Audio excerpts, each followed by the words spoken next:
real-time audio signal processing using moving average low-pass filter by group 7. This is the code in Vivado. This is the top module with the instantiations of all the other modules.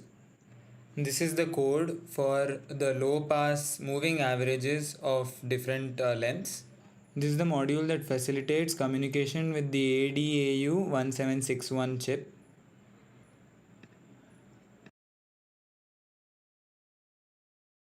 This is the code for the I2C controller that communicates with the audio codec.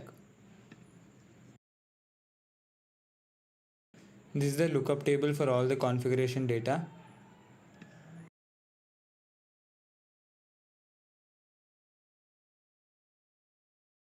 This is the I3C2 module, that is the controller for the I2C module.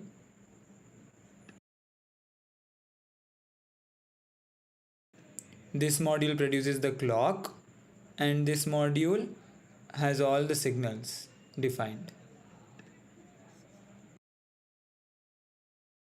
Now we can see the schematic by clicking on schematic under open elaborate design under RTL analysis. This will open up the schematic.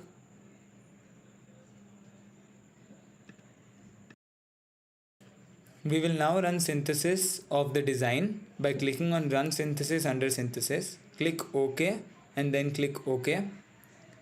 Click OK.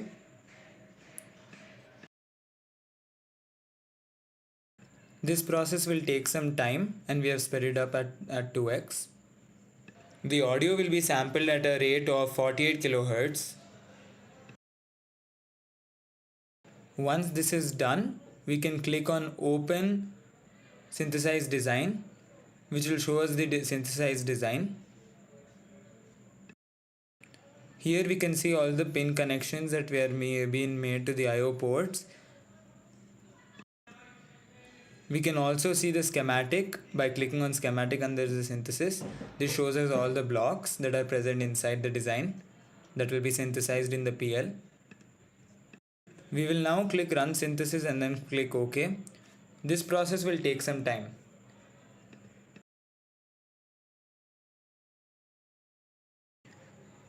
Some details about our project over here. This project basically takes the input from the audio codec chip and runs a moving average by storing the previous values in a shift register. We use I2C to configure the audio codec chip and I2S to send the audio samples.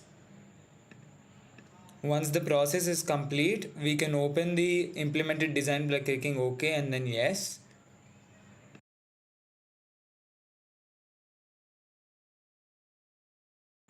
Here we have some of the information about our implementation on the FPGA. This is the power specifications of our design.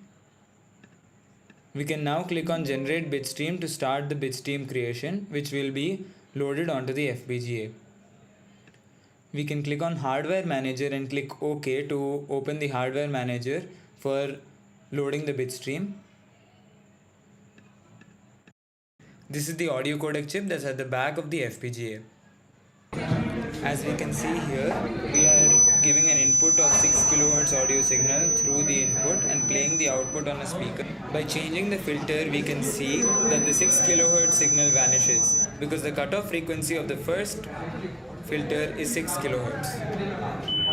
Now playing a 3 kHz signal with the no filter or with the first filter gives no results, but the second filter filters the 3 kHz as it's the cutoff frequency of the second filter. And now playing the 1.5 kHz signal gives no results for the no filter or the first filter or the second filter, but is cut out in the third filter as we will see now,